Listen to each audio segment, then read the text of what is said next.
झारखंड में गरीबों की बल्ले बल्ले 20 लाख गृह विहीनों को मिलेगा पक्का मकान। झारखंड राज्य के ग्रामीण क्षेत्रों में गरीब गृह विहीन लोगों को सुविधा युक्त पक्का घर उपलब्ध कराने के उद्देश्य से शुरू हुई अभुआ आवास योजना अब धीरे धीरे मूर्त रूप लेने लगी है। यह योजना अब आकार ले रहा है। इस योजना के तहत 20 लाख आवास का निर्माण किया जाना है। अपने भौतिक लक्ष्य की ओर अग्रसर योजना में वर्ष 2023-24 के लिए 2 लाख आवास निर्माण की स्वीकृति प्रदान की गई थी। वित्तीय वर्ष 2024-25 में 4,50,000 आवास निर्माण की स्वीकृति प्रदान की जानी है ताकि जरूरतमंद लोगों को ससमय आवास मिल सके। रांची के काके प्रखंड का रहने वाला सुजीत उरांव खुश है। हर दिन वह अपने मिट्टी के टूटे फूटे घर को पक्का घर में बदलता देख रहा है। ऐसे ही लाखों सुजीत है जिनका घर अब अभुआ आवास के रूप में आकार ले रहा है। सुजीत की तरह ही अन्य लोगों ने राज्य सरकार से मिले प्रथम किस्त से अभुआ आवास की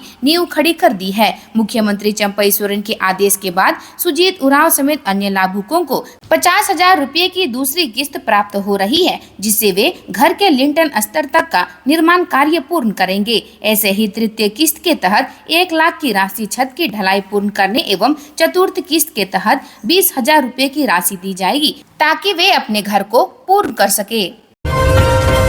4 जिलों में येलो अलर्ट, 7 राज्यों में बारिश का ऑरेंज अलर्ट। झारखंड में जल्द होगी मॉनसून की एंट्री। गढ़वा का पारा पहुंचा 44 के करीब। झारखंड में मौसम विभाग ने आज येलो और ऑरेंज अलर्ट दोनों जारी किया है। गढ़वा, पलामू, चतरा और लातेहार में येलो अलर्ट तो वहीं साहिबगंज, गोड्डा, पाकुड़, दुमका, सरायकेला, खरसावां और पूर्वी सिंहभूम में बारिश को लेकर ऑरेंज अलर्ट जारी किया है। राज्य के कई इलाकों में हो रहे प्री मानसून की बारिश से लोगों को राहत मिली है। अगले 2 दिन से 3 दिनों में संताल के रास्ते मानसून राज्य में प्रवेश कर सकता है। राज्य में कई जगहों पर गर्जन के साथ तेज हवा चलने की संभावना है, जिसे लेकर ऑरेंज अलर्ट जारी किया गया है। इस दौरान हवा की रफ्तार 40 से 50 किलोमीटर प्रति घंटा हो सकती है। येलो अलर्ट राज्य के उत्तर पूर्वी और दक्षिण पूर्वी भाग के लिए जारी किया गया है, जहां बारिश की संभावना है।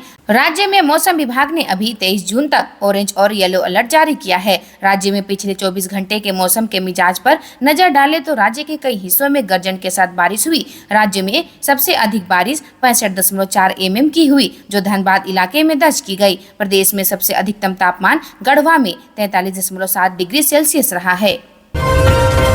विधानसभा चुनाव से ठीक पहले चंपई सोरेन ने ले लिया बड़ा फैसला। मंत्री विधायकों को भी किया माला माल। झारखंड में जातीय गणना का रास्ता साफ हो गया है। इसका दायित्व कार्मिक विभाग के पास होगा। मुख्यमंत्री चंपई सोरेन की अध्यक्षता में बुधवार को हुई राज्य मंत्री परिषद की बैठक में इससे संबंधित प्रस्ताव पर मुहर लगाई गई है। कार्मिक विभाग के लिए इसके लिए आवश्यक तैयारियों को अंजाम देगा और इस आलोक में गतिविधियों को आगे बढ़ाएगा। ज्ञात हो कि झारखंड में जातीय जनगणना कराने को लेकर सैद्धांतिक निर्णय पहले ही हो चुका था, लेकिन इसके लिए एजेंसी का निर्धारण नहीं किया जा सका था। अब कैबिनेट के लिए निर्णय के लिए आलोक में राज्य सरकार का कार्मिक विभाग इस काम को देखेगा। इस फैसले को आगामी विधानसभा चुनाव की तैयारियों से जोड़कर भी देखा जा रहा है। सत्तारूढ़ गठबंधन ने इसे चुनावी एजेंडा बनाया था। कांग्रेस ने राष्ट्रीय स्तर भी अपने एजेंडे में इसे शामिल किया है। बंद स्कूल से 9 कंप्यूटर सेट गायब। मॉड्यूलर और स्मार्ट स्कूल में पढ़ रहे छात्रों के भविष्य और स्कूल की सुरक्षा पर उठ रहे हैं सवाल। Jamtara Chireka railway school Deshbandhu DV boys school से तालाबंद कंप्यूटर कक्षा से 9 कंप्यूटर अचानक गायब हो गए हैं। गर्मियों की छुट्टी के बाद स्कूल खुलते ही कंप्यूटर गायब मिले हैं। स्कूल प्रबंधन ने इसकी सूचना पुलिस को दी है। पुलिस मामले की छानबीन में जुटी है, लेकिन बंद विद्यालय के बंद कंप्यूटर कक्ष से 9 कंप्यूटर के गायब होने की घटना ने स्कूल की व्यवस्था और सुरक्षा पर कई सवाल खड़े कर दिए हैं। साथ ही छात्रों के भविष्य को लेकर भी अभिभावकों की चिंता खड़ी हो गई है। मामले को लेकर national federation of Indian railway नेता इंद्रजीत सिंह ने कहा कि रेलवे करोड़ों रुपए खर्च कर स्मार्ट और मॉड्यूलर स्कूल सेटअप कर रही है, जहां ऐसी घटनाओं से छात्रों के भविष्य के साथ खिलवाड़ किया जा रहा है। छात्र आधुनिक शिक्षा से वंचित हो रहे हैं। ताज्जुब इस बात का है कि बंद कंप्यूटर रूम से एक नहीं 9 कंप्यूटर का गायब हो जाना, इसकी जांच होनी चाहिए और जितना भी उच्च पदस्थ व्यक्ति क्यों ना हो, उस पर कड़ी से कड़ी कार्रवाई होनी चाहिए। हम लोगों के लिए प्रशासन को आईना दिखाने में भी कभी कभार हम लोगों का ही नुकसान हो जाता है। इससे पहले फतेहपुर डिस्पेंसरी में भी कंप्यूटर सहित कई उपकरण चोरी हुए थे। जब हम लोगों ने आवाज उठाई तो प्रशासन ने डिस्पेंसरी ही बंद करा दिया, जिससे स्थानीय लोगों की ही तकलीफ हो रही है। अमन अमन साव पलामू से गिरिडीह जेल किया गया शिफ्ट। एनआईए रेड में कई अहम सुराग, एसयूवी भी जब्त। लॉरेंस बिश्नोई गैंग के साथ मिलकर काम कर रहे हैं अमन के गुर्गे। अपराधी अमन साव को पलामू से गिरिडीह की जेल में शिफ्ट किया गया है। अमन पिछले 1 साल से पलामू जेल में बंद था। यह दूसरी बार है जब उसे पलामू से गिरिडीह जेल भेजा गया है। 2 साल पहले अमन साव ने पलामू सेंट्रल जेल के जेलर को धमकी दी थी। इस धमकी के बाद उसे पलामू से गिरिडीह जेल में शिफ्ट कर दिया गया था। पलामू सेंट्रल जेल के जेलर प्रमोद कुमार ने अमन साव को गिरिडीह जेल ट्रांसफर करने की पुष्टि की है। अमन साव जेल में है, लेकिन इसका कद अपराध की दुनिया में लगातार बढ़ रहा है। अमन साव का रिश्ता लॉरेंस बिश्नोई गैंग से भी जुड़ा है। अमन साव के खिलाफ राज्य के कई जिलों में मामले दर्ज हैं। एनआईए की टीम ने अमन के कई ठिकाने पर छापेमारी की है। इसमें रांची के बुढ़मू स्थित अमन साव के घर, कांके के बुकरू में रिश्तेदार संजय प्रसाद और रामगढ़ के गिद्दी में एक अन्य रिश्तेदार के घर पर सुबह 5 बजे एक साथ पहुंची थी।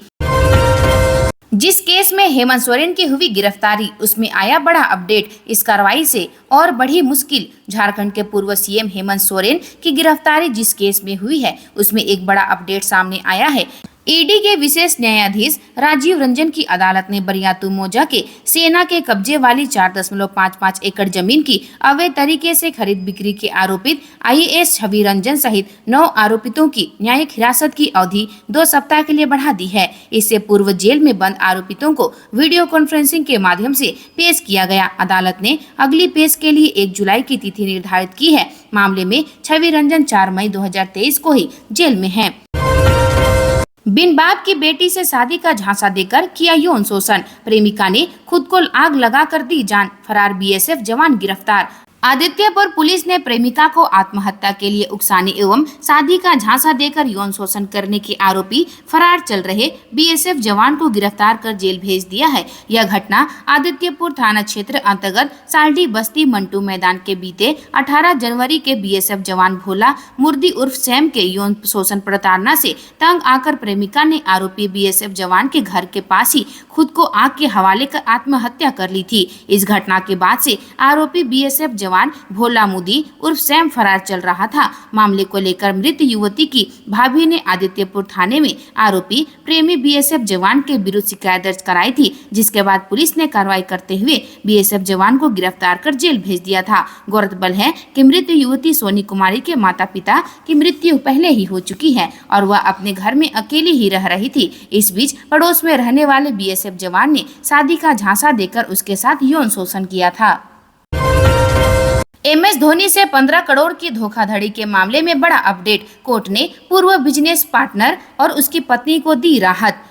अपर न्यायायुक्त विशाल श्रीवास्तव की अदालत से क्रिकेटर महेंद्र सिंह धोनी से धोखाधड़ी करने वाले उनके पूर्व बिजनेस पार्टनर मिहिर दिवाकर को राहत मिली है। अदालत ने मिहिर दिवाकर और उनकी पत्नी सौम्या दास को अग्रिम जमानत की सुविधा प्रदान की है। महेंद्र सिंह धोनी की ओर से सीमांत लोहानी ने अक्टूबर 2023 में धोखाधड़ी का आरोप लगाते हुए सिविल कोर्ट में आपराधिक मामला दर्ज कराया था। मामले में दोनों को 5 जुलाई को कोर्ट में उपस्थित होने की तिथि निर्धारित है। पूर्व में अदालत ने दोनों को समन जारी किया था। सुनवाई के दौरान याचिकाकर्ता ने अधिवक्ता प्रमोद कुमार शर्मा एवं शंकर कुमार ने अदालत को बताया कि मिहिर दिवाकर के खिलाफ आपराधिक केस दर्ज करना गलत है। धोनी और मिहिर दोनों व्यावसायिक पार्टनर थे। अगर कोई विवाद हुआ था तो मामले में आपराधिक नहीं बल्कि कमर्शियल केस किया जाना चाहिए था। इसके बाद अदालत ने दोनों को अग्रिम जमानत की सुविधा प्रदान की। मिहिर दिवाकर की ओर से 3 जून को याचिका दाखिल की गई थी। कागजात फाड़े, अस्पताल प्रबंधन की कॉलर पकड़कर जड़े थप्पड़। गढ़वा विधायक के प्रतिनिधि पर एफआईआर। सदर अस्पताल के प्रबंधक डॉक्टर सत्यनारायण के साथ गढ़वा विधायक के स्वास्थ्य विभाग के प्रतिनिधि कंचन साहू द्वारा मारपीट किए जाने का मामला प्रकाश में आया है। विधायक प्रतिनिधि ने ओटी के बाहर अस्पताल प्रबंधक को कई थप्पड़ मारे और ड्यूटी रोस्टर से संबंधित कागजात भी फाड़ दिए। घटना मंगलवार देर शाम की है। घटना को लेकर सदर अस्पताल प्रबंधक डॉक्टर सत्यनारायण ने गढ़वा थाना में कंचन साहू के विरुद्ध नामजद प्राथमिकी दर्ज कराई है। जानकारी के अनुसार यह घटना उस समय हुई जब मंगलवार की शाम करीब 6:30 बजे सदर अस्पताल प्रबंधक डॉक्टर सत्यनारायण दैनिक राउंड ड्यूटी पर थे। आरोप है कि विधायक प्रतिनिधि कंचन साहू ने उनसे ड्यूटी से अनुपस्थित चिकित्सकों के बारे में उपायुक्त को लिखित सूचना देने को कहा। इस पर अस्पताल प्रबंधक ने कहा कि यह मेरे अधिकार क्षेत्र में नहीं है। इसे नाराज विधायक प्रतिनिधि ने अस्पताल प्रबंधक डॉक्टर सत्यनारायण के हाथ से ड्यूटी रोस्टर, जीवन रक्षक दवाओं की उपलब्धता से संबंधित सूची एवं कागजात छीनकर फाड़ दिए। विधायक प्रतिनिधि गुस्से में गाली गलौज करने लगे। OMR सीट गलत भरने वाला सिविल सेवा के लायक नहीं, एससी ने खारिज कर दी याचिका। ये है पूरा मामला। झारखंड हाई कोर्ट के जस्टिस डॉक्टर SN पाठक की अदालत ने JPSC सिविल सेवा परीक्षा में प्रार्थी द्वारा OMR सीट में गलत रोल नंबर भरने के मामले में फैसला सुनाया है। अदालत ने कहा कि OMR सीट भरने में गलती करने वाला सिविल सेवा के लायक नहीं है। ऐसा करना बड़ी गलती मानी जाएगी। अदालत प्रार्थी को राहत नहीं दे सकती है। दोनों पक्षों को सुनने के बाद अदालत ने 14 जून को अपना फैसला सुरक्षित रख लिया था। JPSC सिविल सेवा की मुख्य परीक्षा 22 जून को निर्धारित है। इस संबंध में मयंक कुमार सिंह ने हाईकोर्ट में याचिका दाखिल की थी। सुनवाई के दौरान प्रार्थी की ओर से कहा गया कि JPSC ने सिविल सेवा परीक्षा के लिए विज्ञापन जारी किया है, जिसकी प्रारंभिक परीक्षा में वे शामिल हुए थे। उन्होंने गलती से OMR सीट में रोल नंबर भरने में त्रुटि कर दी है, जिसकी वजह से उनका परिणाम जारी नहीं किया जाएगा। अगर उनका मैनुअल कॉपी का मूल्यांकन किया जाता है तो निर्धारित कट ऑफ मार्क्स से ज्यादा अंक प्राप्त करेंगे। ऐसे में त्रुटि की सुधार करते हुए उन्हें मुख्य परीक्षा में शामिल होने की अनुमति दी जाए, क्योंकि JPSC उनको मुख्य परीक्षा में शामिल नहीं होने दे रही है। युवक को दौड़ा कर मारी गोली, बाइक सवार 3 बदमाशों ने दिया हत्या की वारदात को अंजाम। झारखंड के जमशेदपुर जिले में रोंगटे खड़े कर देने वाली हत्या की वारदात सामने आई है। 3 बदमाशों ने यहां एक युवक को फिल्मी अंदाज में दौड़ाकर गोली मार दी। इससे युवक की मौत हो गई। सरायकेला खरसावां जिले के आदित्यपुर औद्योगिक क्षेत्र में लगातार आपराधिक वारदात हो रही है। बुधवार को अपराधियों ने एक बार फिर से आदित्यपुर थाना क्षेत्र के कल्पनापुरी में एक युवक को दौड़ा कर गोली मार दी, जिससे उनकी मौके पर ही मौत हो गई। मृतक की पहचान बुलेटिन सिंह के पुत्र विवेक सिंह के रूप में की गई है। घटना बुधवार रात 8 बजे की है। सूचना पर पुलिस मौके पर पहुंची। बताया जा रहा है आपराधिक मामले के आरोपित रहे विक्की नंदन ने स्क्रैप का कारोबार विवेक सिंह देखता था। परशुराम के फरसे का खोया भाग मिला। अब छत्तीसगढ़ और झारखंड मिलकर बनाएंगे मंदिर। झारखंड के गुमला में स्थित प्राचीन टांगीनाथ धाम में स्थापित परशुराम ऋषि के फरसे का एक हिस्सा छत्तीसगढ़ के जसपुर के पास डकाई भाटा गांव में मिला है। इसकी जानकारी मिलने पर दोनों जगह के ग्रामीणों ने आस्था का परिचय देते हुए इसी हफ्ते फरसे के उक्त टुकड़े को वापस टांगीनाथ धाम लाकर स्थापित कर दिया। साथ ही यह भी निर्णय लिया कि छत्तीसगढ़ में जिस स्थान पर फरसे का टुकड़ा मिला, वहाँ भी दोनों जगह के लोग मिलकर मंदिर का निर्माण कराएंगे। शताब्दियों पुराने भगवान शिव के इस मंदिर में शिवलिंग के साथ ही जमीन में आधे धंसे त्रिशूल के आकार के लोहे के फरसे की पूजा होती है। इसमें ऊपरी भाग में त्रिशूल और किनारे के हिस्से में फरसा बना हुआ है। स्थानीय मान्यता के अनुसार यह परशुराम ऋषि का फरसा है, जिसे स्वयं उन्होंने ही यहाँ जमीन में धंसाया था। इस त्रिशूल की खास बात यह है कि प्राचीन काल से स्थापित होने के बाद भी इसमें जंग नहीं लगी है। लगभग 5 दशक पहले इस त्रिशूल के कुछ हिस्से गुम हो गए थे। झारखंड में 10 जिलों में भारी बारिश का अलर्ट, तेज आंधी से हो सकता है नुकसान।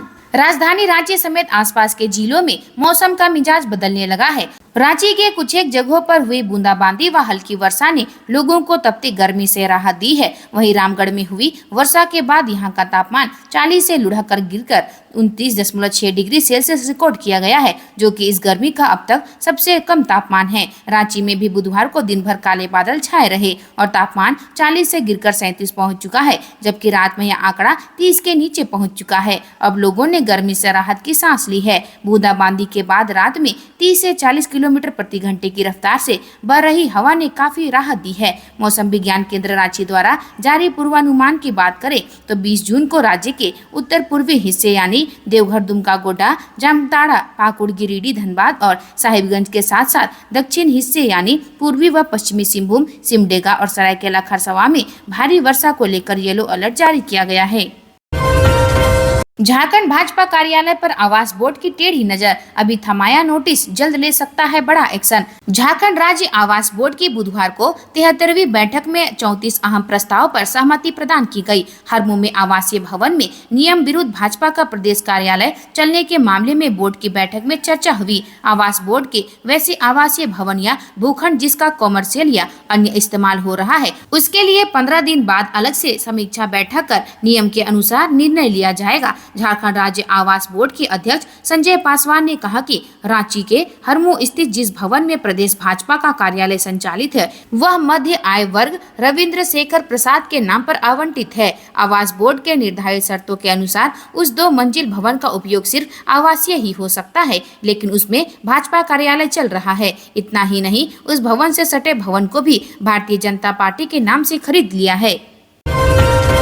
क्या झारखंड में बीजेपी करने वाली थी खेला? चंपई सोरेन ने खोला राज, कहा भयभीत लोग कर रहे हैं हाय तौबा। मुख्यमंत्री चंपई सोरेन ने कहा कि सत्तारूढ़ गठबंधन बहुत मजबूत है। वे बुधवार को मध्य प्रदेश के पूर्व सीएम शिवराज सिंह चौहान को प्रदेश में भाजपा का चुनाव प्रभारी बनाए जाने पर प्रतिक्रिया व्यक्त कर रहे थे। उन्होंने कहा कि कहां और कितना हेवी वेट आया है, हमको यह पता नहीं है। झारखंड में किसी की दाल नहीं गलने वाली है। हम लोग जनता के लिए काम कर रहे हैं, जनता सब कुछ जानती है। सीएम चंपई सोरेन ने कहा कि भाजपा के लोग भयभीत हैं, इसलिए हाय तौबा कर रहे हैं। हमारा महागठबंधन बहुत मजबूत है, हम मजबूती से आगे बढ़ेंगे। गठबंधन को हिलाने डुलाने का भाजपा की तरफ से बहुत प्रयास किया गया, लेकिन यह सफल नहीं हुआ। उन्होंने कहा कि बहाली की प्रक्रिया तेज हुई है, विभागों को निर्देश दिया गया है। कहा कि थोड़ा इंतजार करिए, इसी माह काफी कुछ निर्णय करेंगे।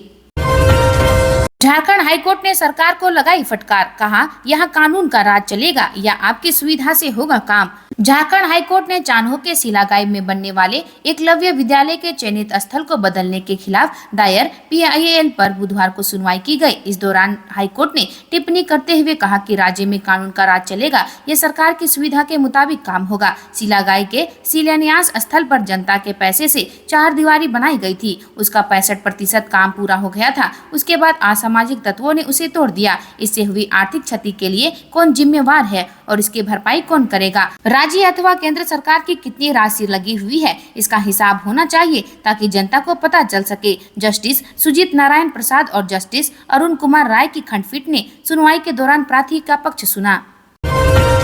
विधानसभा चुनावों में खेला करने की तैयारी में कांग्रेस, झारखंड सहित इन राज्यों के लिए बना रही बड़ा मास्टर प्लान। जिन राज्यों में विधानसभा चुनाव आने वाले कुछ महीनों में निर्धारित है, वहां के लिए कांग्रेस की तैयारियां शुरू हो चुकी है। खासकर लोकसभा चुनाव में बेहतर प्रदर्शन करने वाले राज्यों की बैठक नई दिल्ली में बुलाई गई है। इस बैठक में चुनाव के लिए रणनीति पर चर्चा होगी और परिणामों को और भी बेहतर तरीके का फोकस किया जाएगा। शुरुआत झारखंड से है। झारखंड की समीक्षा 24 जून को शाम 5 बजे से होगी, तो महाराष्ट्र की समीक्षा 25 को शाम 5 बजे निर्धारित है। इसी प्रकार हरियाणा की समीक्षा 26 जून को शाम 5 बजे होगी। जम्मू एवं कश्मीर की समीक्षा के लिए 27 जून की शाम 5 बजे का समय निर्धारित किया गया है। कांग्रेस के सूत्रों ने बताया कि पार्टी ने उन राज्यों के लिए अलग से टीम बनाई है जहां पार्टी का प्रदर्शन औसत से खराब रहा है। हाल ही में हुए लोकसभा चुनावों में कांग्रेस का प्रदर्शन मध्य प्रदेश, छत्तीसगढ़, उड़ीसा, दिल्ली, उत्तराखंड एवं हिमाचल में खराब रहा है।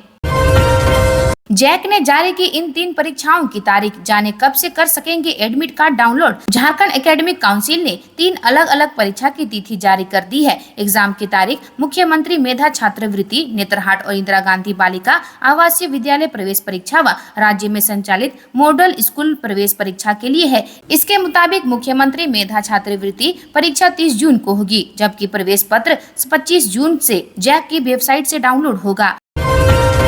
झपटा मार गिरोह ने बाइक सवार से 4 लाख रुपए से भरा थैला उड़ाया। सीसीटीवी कैमरे में कैद हुई घटना देवघर जिले के मधुपुर क्षेत्र में गिरिडीह मधुपुर NH पर खलासी मोहल्ला मोड़ के निकट बुधवार की दोपहर को झपट्टा मार गिरोह ने बाइक पर सवार 2 लोगों से थैले भरा 4 लाख रुपए नकदी झपट्टा मार कर छीन लिया और फरार हो गए। घटना के संबंध में शहर के लखना मोहल्ला निवासी पीड़िता मोहम्मद इकबाल अहमद ने बताया कि उसके पंचमंदिर रोड स्थित इलाहाबाद बैंक से दोपहर में 4 लाख रुपए की निकासी की थी। वहीं पैसे को थैला में रखकर वह अपने साले महफूज हसन के साथ बाइक पर सवार होकर अपने घर लखना जा रहे थे। इसी क्रम में खलासी मोहल्ला मोड़ के निकट दोनों पहुंचे ही थे कि पीछे से काले रंग की पल्सर पर सवार 2 अपराधी तेजी से आए और रुपये से भरे थैले को झपट्टा मारकर छीन लिया और तेज रफ्तार से गिरिडीह की तरफ भाग निकले। घटना के बाद उन लोगों ने शोर मचाया, हो हल्ला किया, मगर कोई सड़क पर सामने नहीं आया और उन लोगों को रोकने की कोई कोशिश भी नहीं की।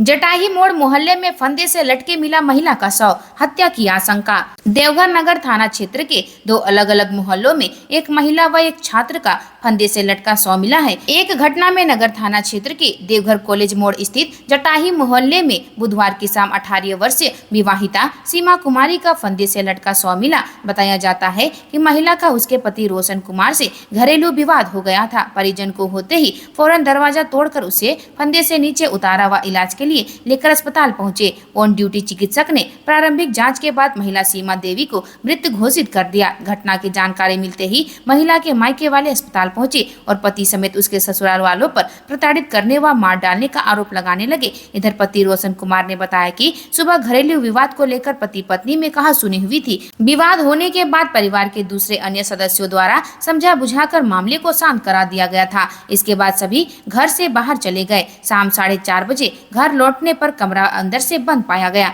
अंदर से आवाज नहीं आने पर दरवाजा के छेद से देखा तो पत्नी को पंखे में साड़ी के फंदे से लटका हुआ देखा। आसपास के लोगों को जानकारी देने के बाद कमरे का दरवाजा तोड़कर उसे उतारकर सदर अस्पताल पहुंचाया। तब तक उसकी मौत हो चुकी थी। आज के लिए बस इतना ही। मिलते हैं अन्य नई खबरों के साथ में। धन्यवाद।